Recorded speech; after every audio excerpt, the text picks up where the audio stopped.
पहला सबसे पहला कर्तव्य, जीवन में ब्रह्मचारी को कभी भी सानिध्य प्रगट में या एकांत में काम संबंधी चेष्टाओं का नहीं करना चाहिए। बिल्कुल किसी भी बहाने से संभाषण, किसी भी बहाने से स्पर्श, किसी भी बहाने से चित्र आदि देखना, वो आजकल मोबाइल भी होते हैं तो मोबाइल आदि में क्योंकि कामोत्तेजना जब चढ़ती तो वही विषय हमें अच्छा लगता है, तो उस विषय का किसी भी तरह से हम पोषण न होने दें।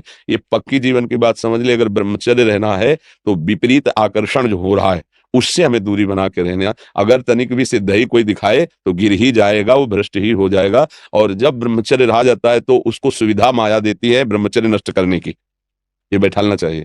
जैसे आप नियम लिए कि मैं आजीवन ब्रह्मचारी रहूंगा, तो आपको पक्की सुविधा एक समय आएगी कि आप आराम से भोग लीजिए, कोई निगेटिव नहीं, कोई नकारात्मक सोच भी नहीं आएगी, आप उसको स्वीकार करें, क्योंकि आपके व्रत को भंग करने के लिए माया ऐसी सुविधा देगी। आपको ऐसी सेवा मिलेगी या आपकी ऐसी सेवा होगी, कई तरह के विधान पेश किए जाते हैं विपरीतता अंदर पैदा करके भ्रष्ट करने के। तो साधक जीवन भर इस बात से सावधान रहे यदि नैष्ठिक ब्रह्मचर्य।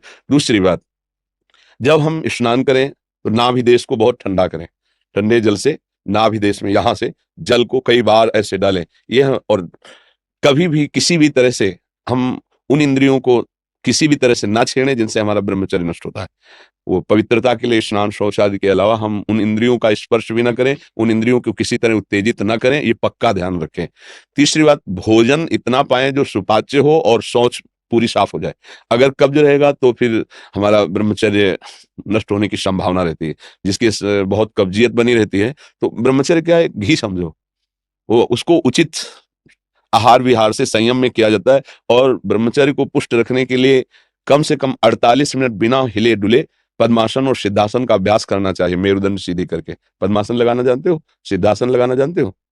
सिद्धासन अभी यहाँ तो ऐसे नहीं बताया जा सकता ना, क्योंकि क्रिया है उसमें।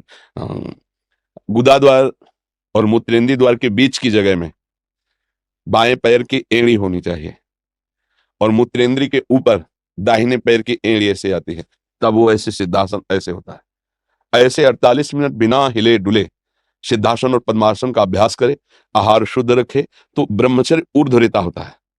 जो ब्रह्मचारी है उसका ऊर्ध्वगामी वीर हो जाता है, फिर वो अधोगामी नहीं होगा। यदि अधोगामी शुरू हो गया है तो ऊर्ध्वगामी करने में बहुत कष्टप्रद। अभी आपकी नवीन अवस्था है, बहुत बढ़िया अवसर है जीवन को ब्रह्ममय बनाने का। तो खान पान में खटाई, अधिक मिठाई, वो पदार्थ जो कब्ज बना दे, गरिष्ठ हैं, उनका त्याग। ब्रह्मचारी का मतलब एक बीमार अवस्था वाले का जैसा भोजन है, जितने से हमारे प्राणों का पोषण हो जाए, सात्विक भोजन। अब होटलों का भोजन खावे, खूब मिठाइयाँ खावे, सोचे ब्रह्मचारी रह जाए तो असंभव है। हाँ, मीठा आदि का भी थोड़ा लघु मात्रा में, खटाई तो बिल्कुल त्याज्य है, बासी अन्न त्याज्य है, अपवित्र स्थिति में बनाए गए अन्न का त्याग है। तब हमारा विचार शुद्ध होगा। तब सच्चा ब्रह्मचर्य है हर इंद्रिय का। वाणी का ब्रह्मचर्य व्यर्थ का बकवास नहीं, भगवत चिंतन, हितकर मधुकर वाणी। नेत्रेंद्रिय का ब्रह्मचर्य सब में भगवत भाव देखना, कहीं कोई काम आदि की चेष्टा को ना देखना। श्रवणेंद्रिय का भगवत चर्चा सुनना, शास्त्र चर्चा सुनना, व्यर्थ की बातें ना सुनना। ऐसे हर इंद्रिय का ब्रह्मचर्य हो जाएगा तो ब्रह्मचर्य का मतलब ब्रह्म में ही स्थित महापुरुष। सच्चा ब्रह्मचर्य का स्वरूप है ब्रह्म में स्थित महापुरुष, तो वहां पहुंचा देगा।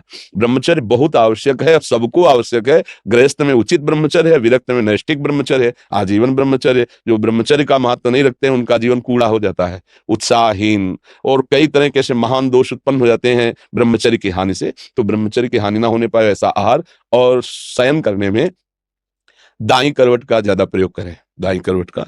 और शयन 5 घंटे से अधिक नहीं, 24 घंटे में 5 घंटे शयन पर्याप्त है। फिर आगे चल करके तो और संयम हो जाता है। जैसे अपने लोग 8 या 9 के बीच में शयन करते हैं, 12 बजे बैठ जाते हैं, किडनी खराब है फिर भी उसका आश्रय लेकर के। जैसे अभी ये आश्रय इसीलिए इसका लिए हुए हैं कि उस पर वजन न पड़े, नहीं ये सब थोड़ी आवश्यकता है, सोफा और तकिया इनकी थोड़ी आवश्यकता है। अपने यार अब ऐसे बैठे तो फेल किडनी है, जो सेवाएं बन रही वो नहीं बन पाएंगी। तो हर समय जब आप बैठे तो मेरुदंड सीधा, इसका ध्यान रखें, आगे नासाग्र दृष्टि रखें और सावधानी से शयन करें। शयन करते समय बड़ा खतरा है। शयन के समय हमारी इंद्रियां और मन बहुत चंचल होता है।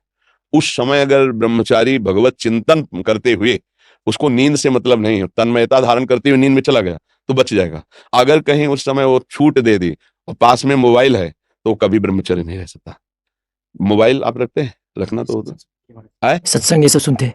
हाँ, सत्संग सुनते पर है बहुत खतरा पास में रहने पर, क्योंकि देखो जो शास्त्रीय पद्धति है, गोस्वामी जी कह रहे हैं, तुलसीदास जी, जो चाहे आपन कल्याणा, सुजस सुमति शुभ गति शुभ नाना, सो पर नारी लीलार गुसाई, तजो चौथी के चंद्र की नाई। जैसे चौथ के चंद्रमा को देखने के लिए कलंक बताया जाता है, ऐसे बोले माताओं बहनों की तरफ एकाकार दृष्टि करके देखोगे तो तुम्हारे अंदर दोष उत्पन्न हो जाएगा।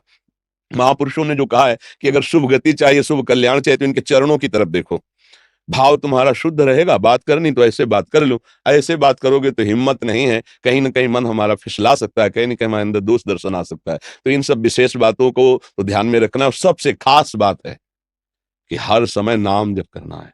अगर नाम जप से चूक गए तो सब मिटिया मिट हो जाएगा, और नाम जप हो रहा है तो सब समझ जाएगा, पक्का समझना। क्योंकि भगवत चिंतन हो रहा है ना, नाम जप चल रहा है ना, वो सब संभाल लेगा, सब इंद्रियों को अंतर्मुख कर लेगा, सब समझ ले। भजन नहीं है तो फिर अध्यात्म को धारण करना कठिन है।